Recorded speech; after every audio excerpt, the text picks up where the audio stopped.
just examining what you just told me, you weren't eating properly, you weren't getting enough sleep, you were out in the elements. Obviously, hygiene probably wasn't the best. Any one of those alone would take a man down. Yes. But you've got those combined, coupled with the umbrella and stress of war. Yeah. How do you think you made it through that period of time? Well, they would pull us off the lines every 4 or 5 days for a couple of days. And our watches would be cut in half. Occasionally we might get hot food, but we were back where we could start a fire to heat our food. You just toughed it out. What choice did you have? The Chinese and Koreans would fight mostly at night. We fought mostly at the day. Now, we were pretty fortunate in my unit. We didn't get too many night attacks. We got some probing attacks, but most of our fighting was us attacking them. But we still had to stand watch at night. We went about 4 months that way.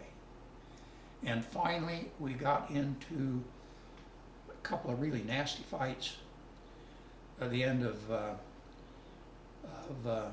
May and the 1st of June. And our casualties were pretty heavy. We lost 3 guys in our machine gun section. I went from an ammo carrier to combination squad leader and gunner till we could get some more men, and when I became the squad leader. And I can remember we started up one hill and the trail zigzagged like this. And we knew there were Chinese or Koreans at the top because we'd been shot at and other units had been shot at by them. Well, somebody at the head of the line had kicked loose some large boulders or rock, and I turned around to yell at the guys in my squad to watch out. I turned back this way, and the next thing I remember, I'm lying flat on my back with my head downhill and the weight of my pack and everything up around my neck and shoulders. And for a few seconds, I didn't know what had happened. I didn't know whether I'd been hit with an artillery shell or whether it was a rock. Finally, after a few seconds, it was a rock that hit me. A couple of riflemen came down and pulled me up, and I took a deep breath, and I thought felt like somebody ran a hot iron through my chest. But I wasn't bleeding, so I didn't go to a corpsman or anything. And we got up the top of the hill and turned to the right, and we took a lot more casualties. I don't want to go into that anymore than that. But I went for 6 weeks. Every time I took a deep breath or something, it felt like it was just running a hot iron through my chest. But again, like I said, I wasn't bleeding. We had a lot of casualties.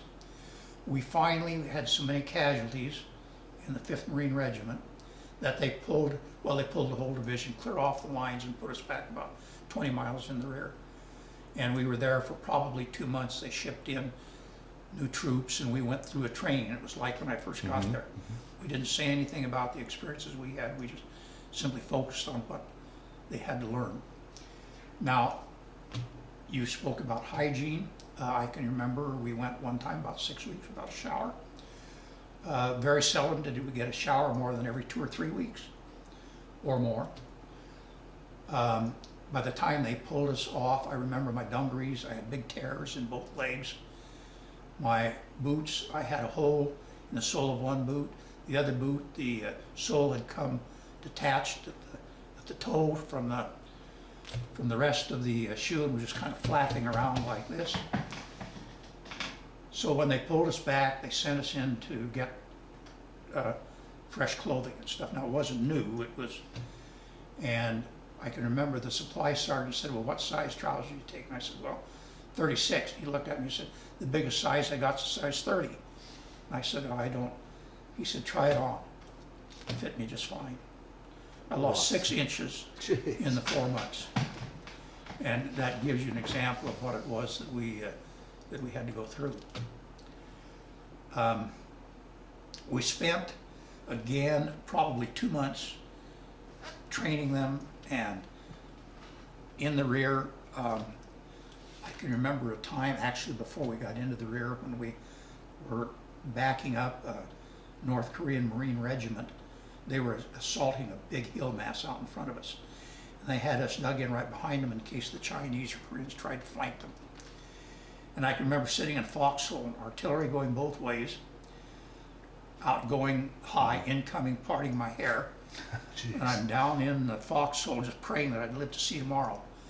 Because that day I was 19, tomorrow I'd be 20.